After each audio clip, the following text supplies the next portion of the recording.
All right, now that we got an even 2 tracks each with Drake and Kendrick going at each other, let me chime in. I'm looking at a lot of this at face value, surface level, and as much as I understand. So here's what I'm judging.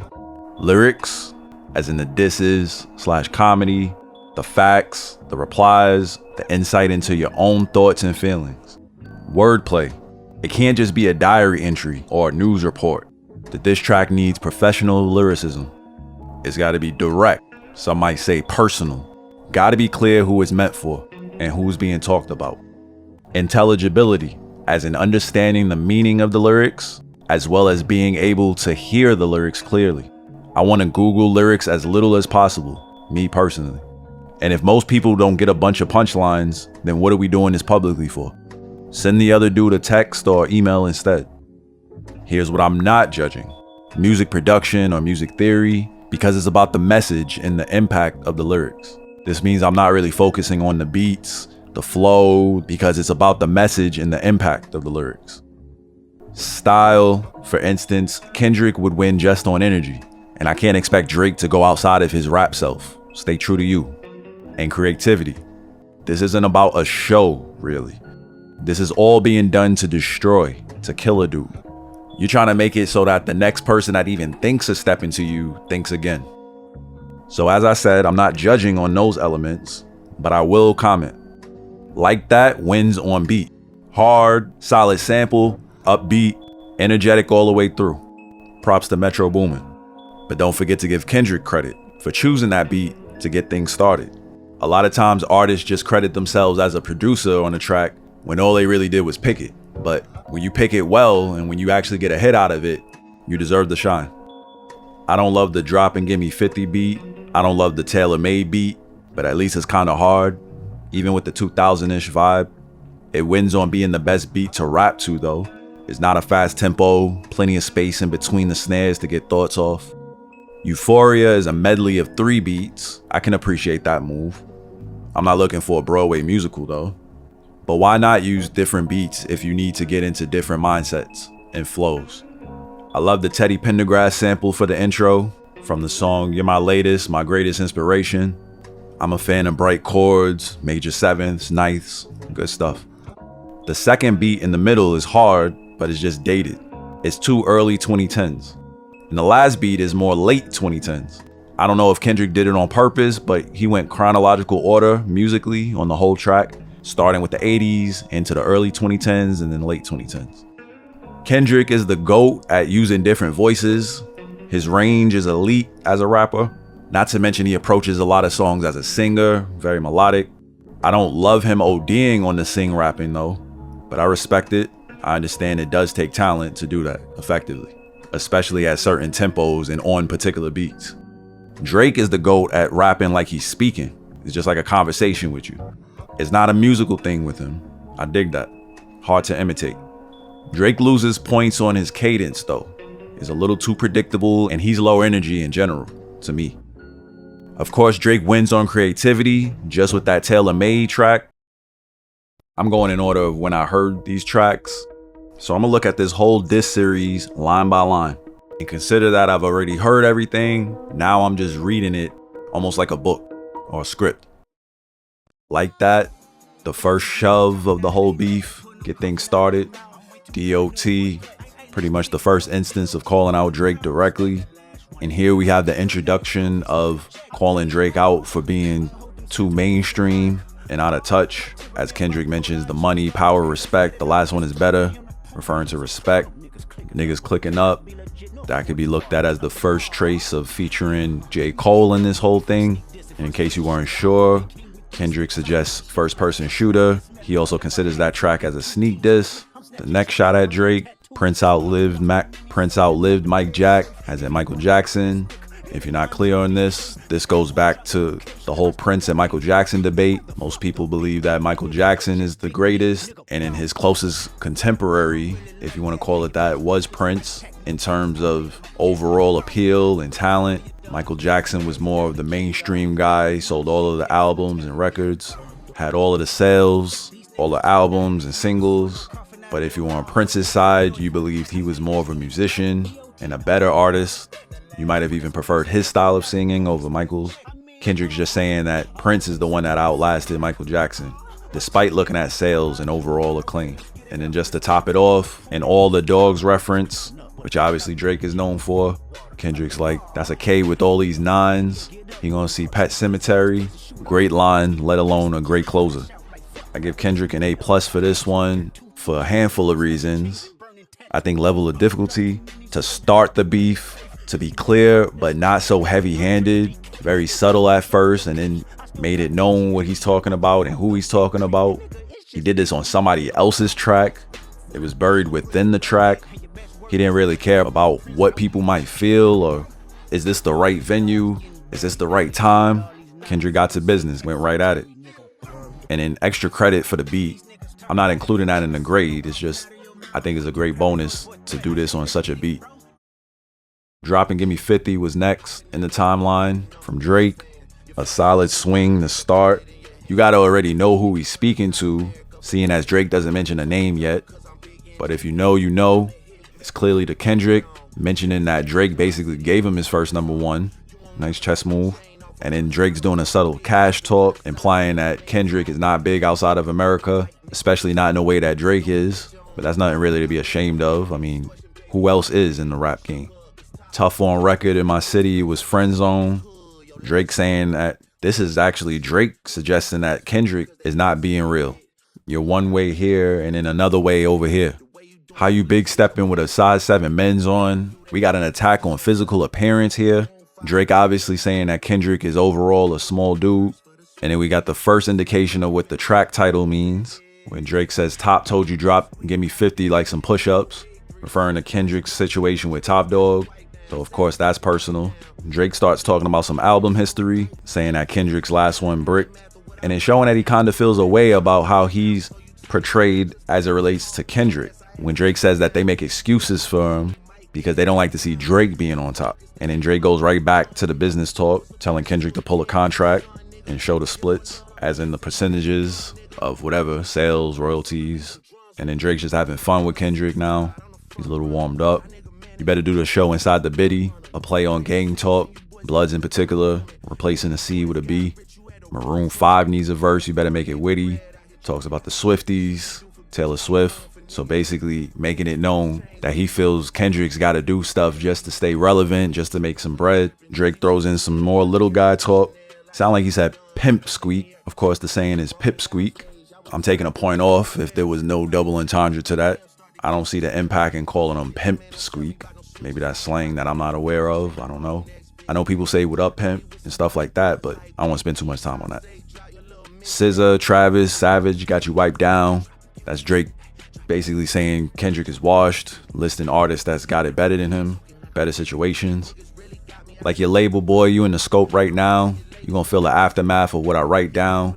Drake being heavy-handed with the bars.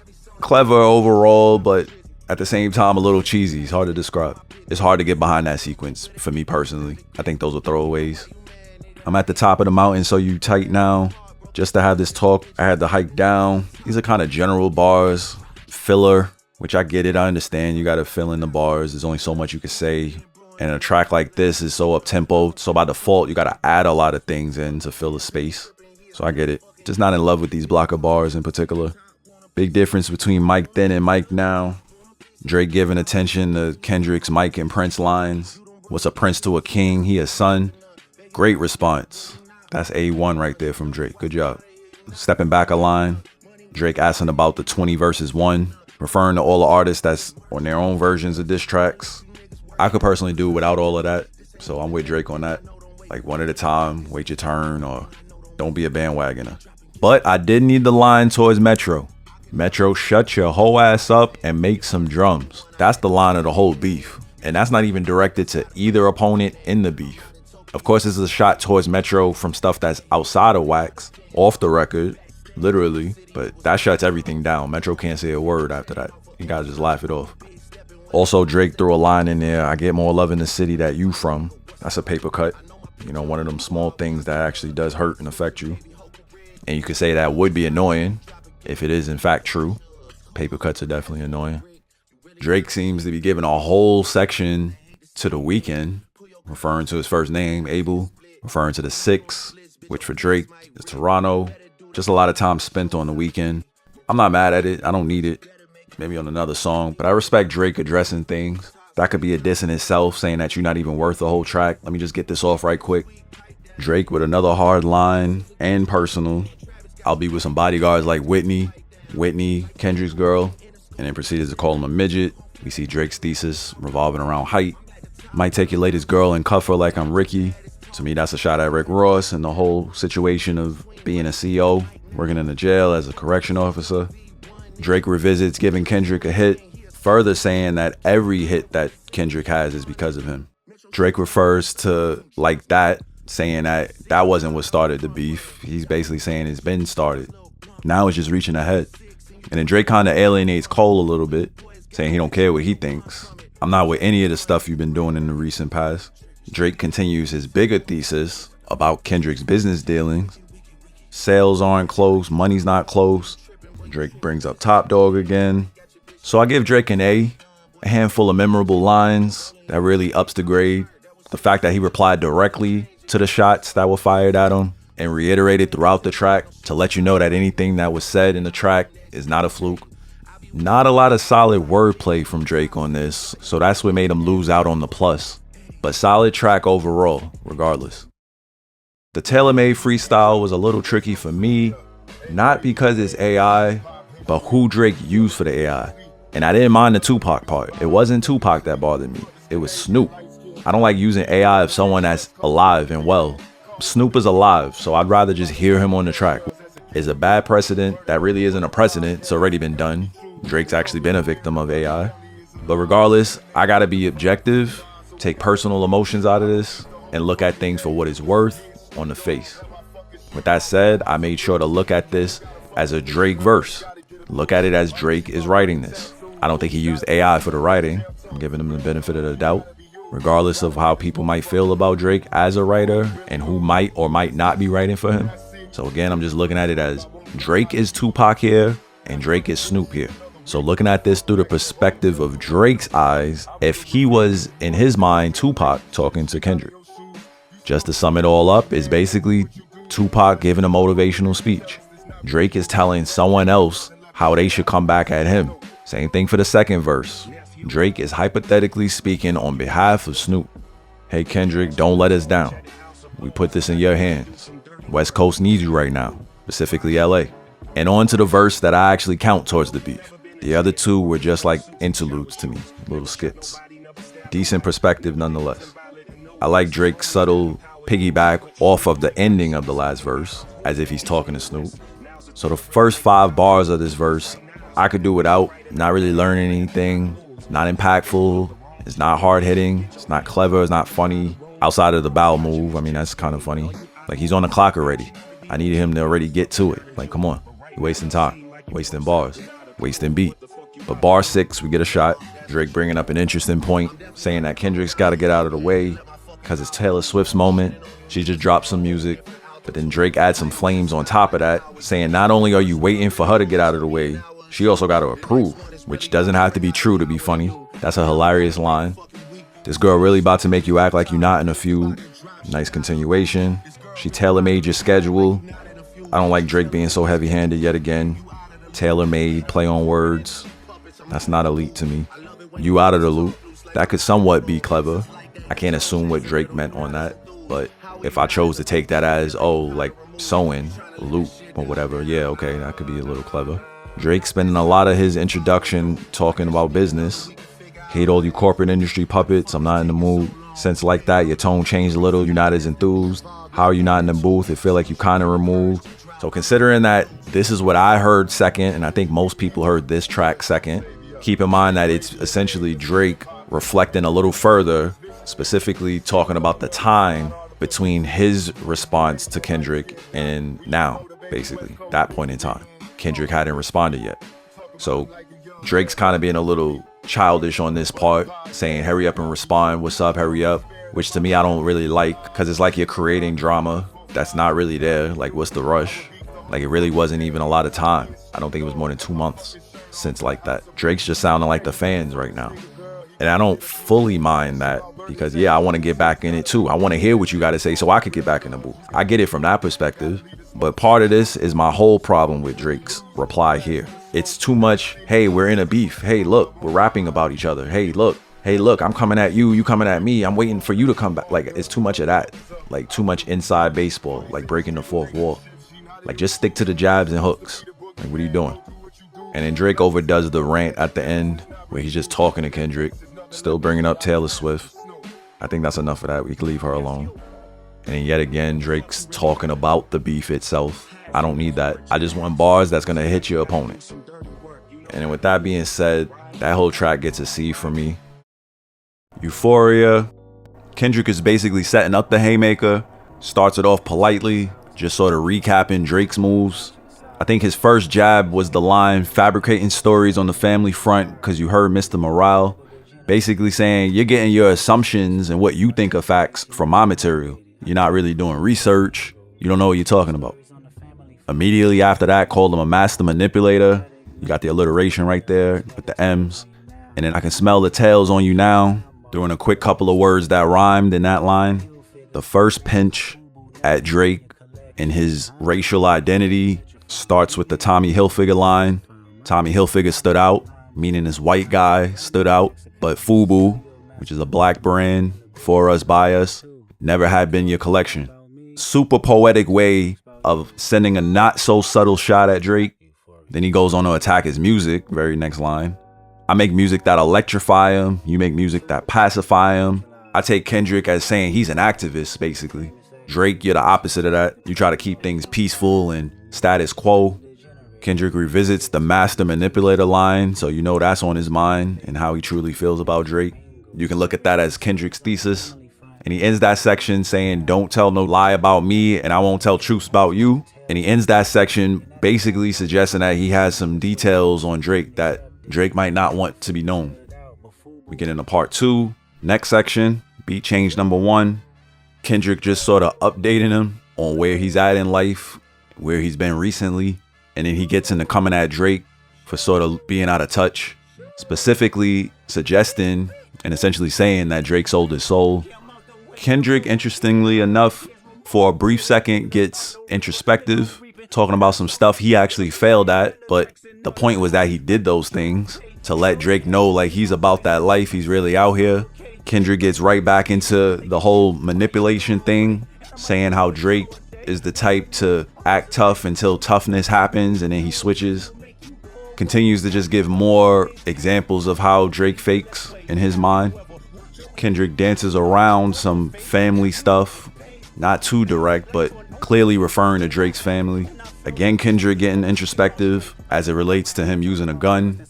Kendrick switches up the angle, starts questioning Drake about what's the issue. He refers to braids. I thought it was a little ambiguous. Was Kendrick asking about his own braids? Like, do you not like my braids? Or was he talking about Drake having braids? Like, are they twisted too tight or something? He asked, did I hurt your feelings? You don't want to work with me no more? That was the most direct shot that I've seen. Super personal. It's 3 GOATs left, and I seen 2 of them kissing and hugging on stage. At first glance, that sounds like a Jay-Z and Nas reference. And of course, Kendrick including himself as the top. But as he continues on, it seems that there is the big 3, him, Drake, and Cole. Feel free to enlighten me in the comments on that one. It seems Kendrick's being facetious here when he says, I pray they my real friends.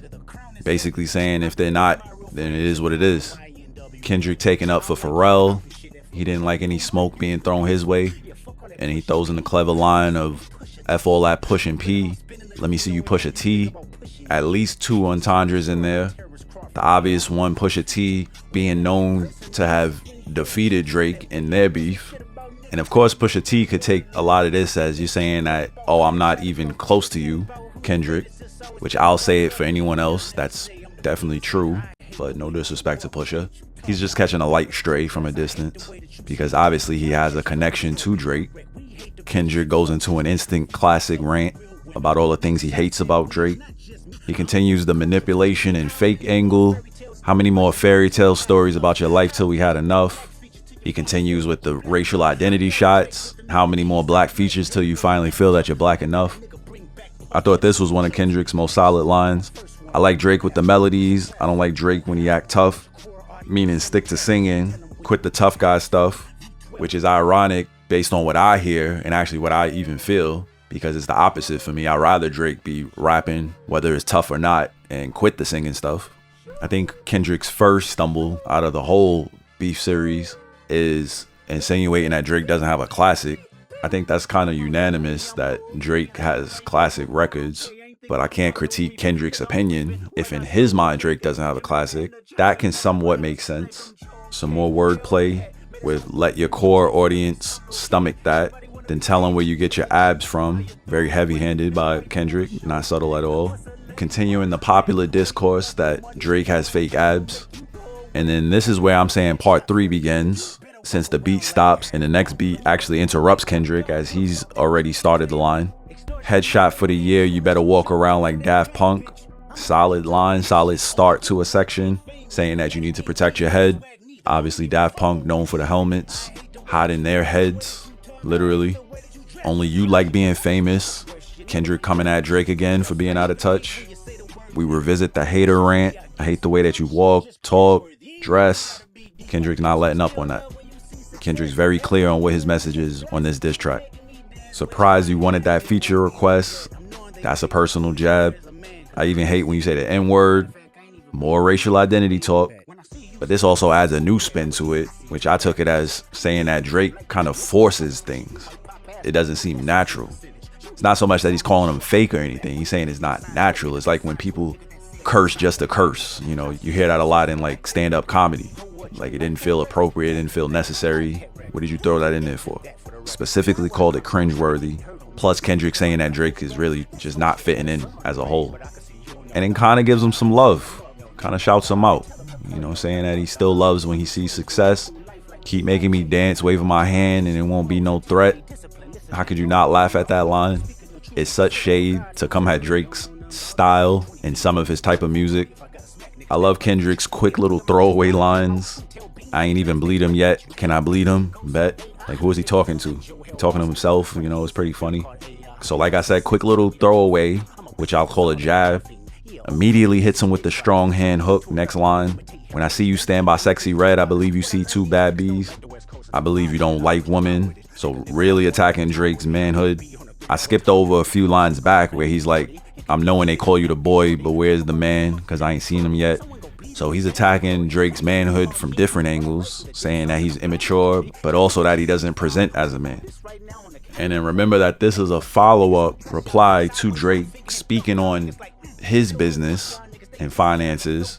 So Kendrick returns the favor, retaliates, talking about percentages, splits, and then unexpectedly brings up a line about Drake being signed to someone else, that signed to someone else, signed to someone else. One of those Russian nest egg sort of things. That's pretty lethal. Try cease and desist on the Like That record. Also unexpected. That's some news to me. Whether it's true or not, funny line. Whether hypothetical or true, still hits. And then setting up a scheme where he ends every line with record for the next couple of lines. And then Kendrick gets a little more personal and direct as it relates to Drake's family and his family life, specifically as a father. Questioning someone's fathering skills is a real heavy hit. I won't say a low blow because I feel everything's on limits, to be honest. If you know about it, if it's in public, if it's leaked, everything's fair game. This ain't friendly. It's not like he's attacking you physically or anything like that. I don't think this should be looked at so seriously in that way. It's bars, it's rap, it's hip hop. Kendrick gets real in the weeds, talking about AI, and then tying that into the initials of the movie, AI, artificial intelligence, and including the actor that featured in the film. However, Kendrick got the wrong name. He said Joel Osteen, the celebrity pastor. Kendrick meant to say Joel Haley Osment, so I'll point off on that one, but it's still a funny idea overall. You see where he was going, you know what he was trying to say and what he was trying to do there. OV Ho, that's a funny one, coming at Drake's movement, OVO. Kendrick coming at Drake's nationality, basically saying Canadians imitate the heritage, can't imitate the violence. You could also look at that again as a racial identity thing.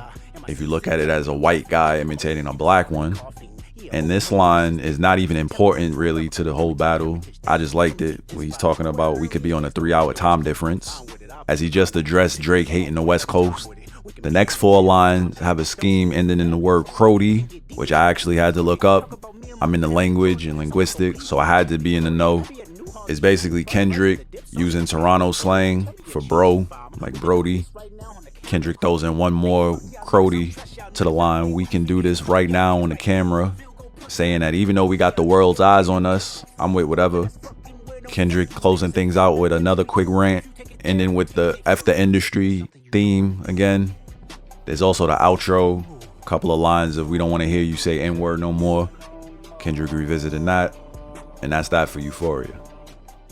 I'm giving an A- to Euphoria. Great comedy, very personal, direct, clear messages, nice little schemes here and there. Overall, very understandable. Little things in there that you might not be sure about on first or second listen, but solid response. So overall, based on my grades, Kendrick's got the upper hand. First 2 rounds go to Kendrick. He's winning on points, and no knockdowns yet, even though Drake kind of stumbled on that last one, if we are even gonna include that. I'm just including it because it's a separate thing that we've gotten from Drake so far. I'll be staying tuned for round 3.